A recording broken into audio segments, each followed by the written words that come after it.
Cordiais saudações, eu sou o Padre Policarpo, padre da Igreja Ortodoxa Grega da Diáspora, e eu estou sob o homofórum de Dom Atanásio de Salix. E bem-vindos ao meu canal.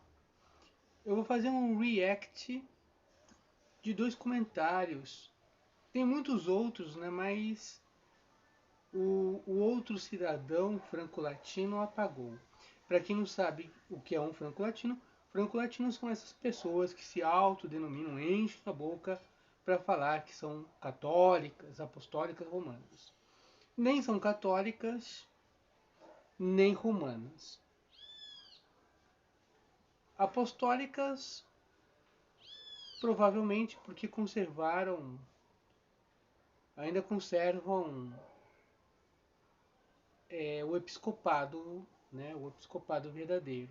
Ainda conservam, não sei por quanto tempo. Mas esses autodenominados católicos apostólicos romanos nem são católicos, porque não estão mais dentro da Igreja Católica, que é a Igreja Ortodoxa, e também não são romanos, porque o Império Romano Ocidental caiu em 476, subsistindo o Império Romano do Oriente, que durou até o século XV. E o papado quis criar um novo Império Romano forjado com bárbaros, né? Bárbaros alemães, francos, né? Os francos e os germânicos se uniram aí para criar uma caricatura de um Império Romano, os franco-latinos, né? Um Carlos Magno. E aí criaram, por isso que eles são chamados de franco-latinos, né? Porque que criaram aí, tentaram criar um império, recriar um Império Romano que não tinha base romana nenhuma. Mas enfim. E aí, um desses comentadores de internet escreveu um comentário, vocês vão ver aí na tela, escreveu esse comentário: cismático, a Igreja Romana te espera. Então vamos ver aqui quem é cismático de verdade, né? Bom, a Igreja Ortodoxa, ela guarda fielmente toda a revelação feita por nosso Senhor Jesus Cristo, conservado nos Santos Evangelhos, no Novo Testamento e na Sagrada Tradição. Já os franco-latinos, desde muito cedo, acrescentaram filioque no credo niceno constantinopolitano, o que se choca com o próprio Evangelho de João, capítulo 15, versículo 26, que diz que o Espírito Santo procede do Pai. Isso também se choca contra o segundo concílio ecumênico, o primeiro de Constantinopla, que diz que o Espírito Santo procede do Pai. Concílio este realizado em Constantinopla no ano de 381. A Igreja Romana, que a partir do século IX, ou entre o século VIII e IX, começou a mudar a liturgia, substituindo o pão fermentado pelo pão ázimo, porque a Igreja Romana celebrava a Eucaristia com pão fermentado. E aí mudou para o pão ázimo. A partir do século IX isso já estava institucionalizado. A Igreja Romana separou dois sacramentos distintos, mas que eles eram administrados juntos. Então todo bebê ortodoxo recebe o batismo e a crisma. A Igreja Romana separou, fazendo da crisma um sacramento de iniciação à vida adulta. Se você pegar os santos padres, os padres da igreja, que comentam sobre a liturgia, eles vão dizer que a crisma é administrada logo após o batismo. Sempre foi assim. Sempre foi assim. Eu não sei como é nas igrejas orientais unidas a Roma, se elas ainda conservam essa tradição. mas a Igreja Latina abandonou.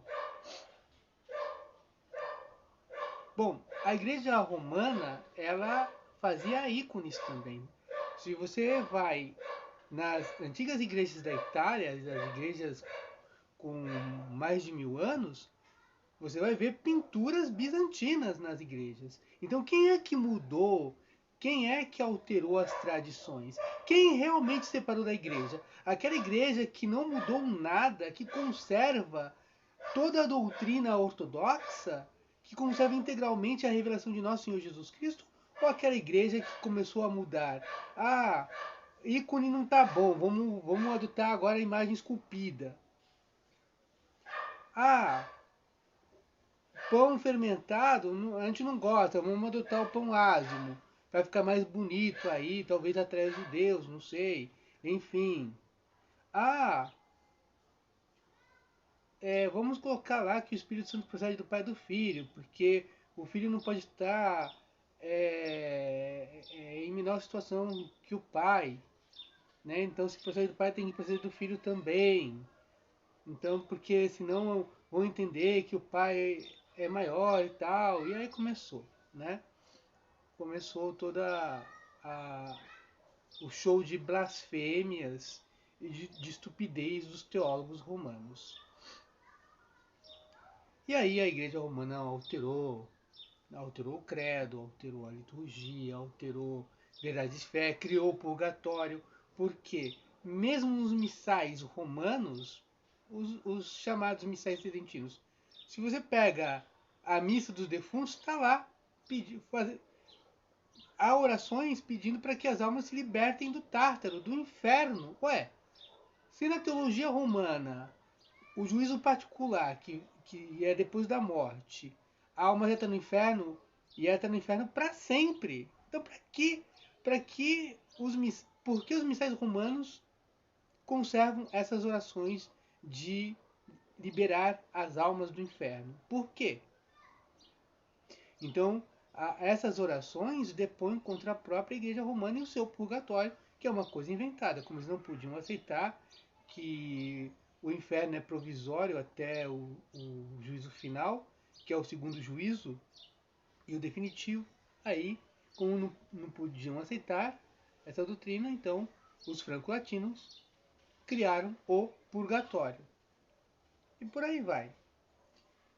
Bom, o segundo comentário fofinho é esse aqui. Os ortodoxos deixaram Deus e a Santa Igreja desde 1054. Viva a única e Santa Igreja Católica Romana! Os ortodoxos deixaram Deus, né? Então, os latinos, os franco-latinos ficaram com Deus, né? Ficaram com Deus. E de todas essas mudanças que eu falei, surgiram muitas outras, né? Surgiram muitas outras mudanças. Aí, no século XIX, dogmatizaram a Imaculada Conceição. Em 1870 teve o Concílio Forjado, que definiu falsamente, lógico, que o Papa é infalível quando fala ex cátedra. No século XX nós tivemos aí o Vaticano II, que basicamente desdisse o que o primeiro falou, e aí surgiu uma missa nova, que é do Paulo VI, uma missa totalmente desacralizada para agradar aos protestantes e aos maçons, uma missa totalmente desacralizada, que perde a noção do sacrifício, do sacrifício incruento da cruz, né? Dessa renovação, dessa atualização do sacrifício no Calvário. A missa paulina, a chamada missa de Paulo VI, perde toda a noção de sacralidade. Então, quer dizer, ficar com Deus, né? Ficar com Deus é ter a missa de Paulo VI, né? É ter missa da teologia da libertação, missa protestantizada da renovação carismática, né, carismáticos que se dizem católicos, apostólicos, romanos, mas que estão orando em língua. Aliás, a renovação carismática ela veio direto do protestantismo. A história diz que de jovens universitários que receberam imposição de mãos de protestantes. E aí receberam o que eles chamam de Espírito Santo. Sendo que o sacramento do Espírito Santo é a crisma, ou seja, criaram um sacramento paralelo. Então, a Igreja Romana teve um grande expoente da renovação carismática, que era um padre de família maronita, né, o padre Jonas Abib, já falecido. E tá aí, né, esse show essas aberrações, Marcelo Rossi, e aí você tem a teologia da libertação, tem a renovação carismática, você tem a igreja paralela, que é a igreja livre-vista, que João Paulo II, né, abre aspas, São João Paulo II, fecha aspas, excomungou Marcel Lefebvre porque ele apenas queria continuar aquilo que já vinha da Contra-Reforma Protestante lá no Concílio de Trento. Bom, aí depois surgiram aí os sedevacantistas, porque eles têm que defender que o Papa é infalível, mas como é que o Papa pode ser infalível se os últimos papas caíram em heresia? João Paulo II beijou um Alcorão, se reuniu lá em Assis fazendo, né, um culto ecumênico.